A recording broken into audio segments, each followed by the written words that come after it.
Hello दोस्तों, हमारे YouTube channel विनय study केन में आप सभी का स्वागत है। दोस्तों, आज मैं आप सभी के लिए लेकर के आया हूँ हिंदी व्याकरण। आइए आज हम जाने हिंदी व्याकरण में बहुत ही महत्वपूर्ण रचना संज्ञा। दोस्तों, आइए हम जानते हैं संज्ञा की परिभाषा, भेद तथा इसके महत्वपूर्ण उदाहरण। तो चलिए आइए हम जानते हैं संज्ञा। संज्ञा वह विकारी शब्द है जिससे किसी विशेष वस्तु, भाव, जीव तथा स्थान का बोध हो। अर्थात संज्ञा विश्व में अस्तित्व की प्रत्येक प्रक्रिया का नाम है जो प्राणी, पदार्थ, भाव तथा चेतना के रूप में उपलब्ध है। दोस्तों, आइए हम जानते हैं संज्ञा के प्रकार। संज्ञा के 3 प्रकार होते हैं। पहला व्यक्तिवाचक संज्ञा, दूसरा जातिवाचक संज्ञा, तीसरा भाववाचक संज्ञा। कहीं कहीं विद्वानों का कहना है कि जातिवाचक संज्ञा के 2 रूप होते हैं, जिसको हम समूहवाचक संज्ञा और द्रव्यवाचक संज्ञा के नाम से जानते हैं। इस प्रकार से संज्ञा के 5 भेद हो जाते हैं: व्यक्तिवाचक, भाववाचक, जातिवाचक, द्रव्यवाचक और समूहवाचक संज्ञा। दोस्तों, आइए हम जानते हैं व्यक्तिवाचक संज्ञा किसे कहते हैं। व्यक्तिवाचक संज्ञा वह शब्द है जो किसी एक व्यक्ति, वस्तु, स्थान आदि का बोध करवाता है, उसे हम व्यक्तिवाचक संज्ञा कहते हैं। जैसे राम एक व्यक्ति का नाम है, उसी प्रकार श्याम यह भी एक व्यक्ति का नाम है। व्यक्तिवाचक संज्ञा में बहुत सारे नामों को लिया जा सकता है, जैसे दक्षिण, पश्चिम, पूर्व पश्चिम, भारत, हिंद महासागर, हिमालय, ये सभी नाम संज्ञा व्यक्तिवाचक संज्ञा में आते हैं। दूसरा है जातिवाचक संज्ञा। जो शब्द किसी व्यक्ति, वस्तु या स्थान की संपूर्ण जाति का बोध कराते हैं, उन शब्दों को जातिवाचक संज्ञा कहते हैं। जैसे कि मोबाइल, टीवी यह वस्तु से है, गांव, स्कूल यह स्थान से है, आदमी, जानवर यह प्राणी को बोध कराता है। इसके अंतर्गत नदी, घोड़ा, गाय, पुस्तक, वर्षा, ज्वालामुखी जैसे शब्द भी जातिवाचक संज्ञा शब्द के उदाहरण में देखने को मिलते हैं। दोस्तों, आइए हम जानते हैं जातिवाचक संज्ञा के और कुछ उदाहरण। जैसे कि स्कूल में बच्चे पढ़ते हैं, बिल्ली चूहे खाती है, पेड़ों पर पक्षी बैठे हैं। दोस्तों, इसमें बच्चे, चूहे, पक्षी यह जाति को सूचित करता है, इसलिए यह जातिवाचक संज्ञा के उदाहरण में आता है। आइए हम जानते हैं तीसरे संज्ञा के बारे में।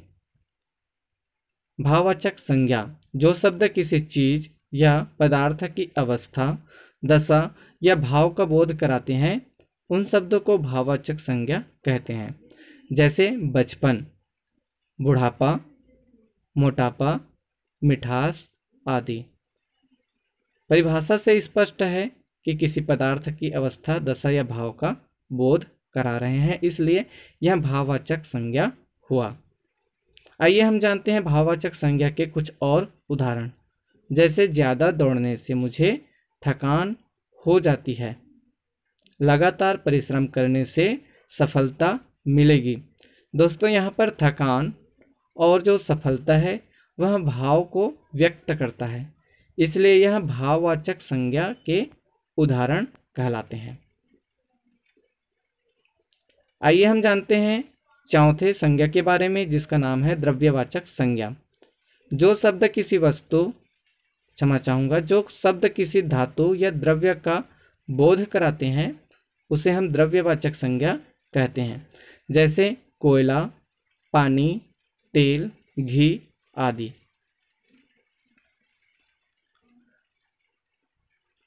आइए हम जानते हैं द्रव्यवाचक संज्ञा के उदाहरण।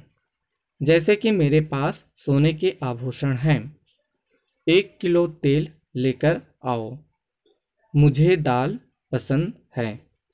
आप देख रहे होंगे इसमें सोना, तेल, दाल, यह जो है द्रव्य को सूचित करता है, इसलिए यह द्रव्यवाचक संज्ञा है। आइए हम जानते हैं पांचवें संज्ञा के बारे में, समुदायवाचक संज्ञा। जिन संज्ञा शब्दों से किसी भी व्यक्ति या वस्तु के समूह का बोध होता है, उन शब्दों को समूहवाचक या समुदायवाचक संज्ञा कहते हैं। जैसे कि भीड़, पुस्तकालय, झुंड, सेना आदि। यह जो है एक समुदाय को सूचित करता है, इसलिए इसे हम समुदायवाचक संज्ञा कहते हैं। आइए हम जानते हैं समुदायवाचक संज्ञा के उदाहरण। भारतीय सेना दुनिया की सबसे बड़ी सेना है। कल बस स्टैंड पर भीड़ जमा हो गई। मेरे परिवार में 4 सदस्य हैं। इनमें से सेना, भीड़, परिवार समुदायवाचक संज्ञा को बोध कराते हैं। आइए हम जानते हैं संज्ञा के सभी भेदों की संपूर्ण जानकारी। व्यक्तिवाचक संज्ञा में, जातिवाचक संज्ञा में और भाववाचक संज्ञा में बहुत सारे शब्दों को हमने जाना। इनके मुख्यतः 5 भेद होते हैं, जिनमें से 3 प्रकार मुख्य हैं।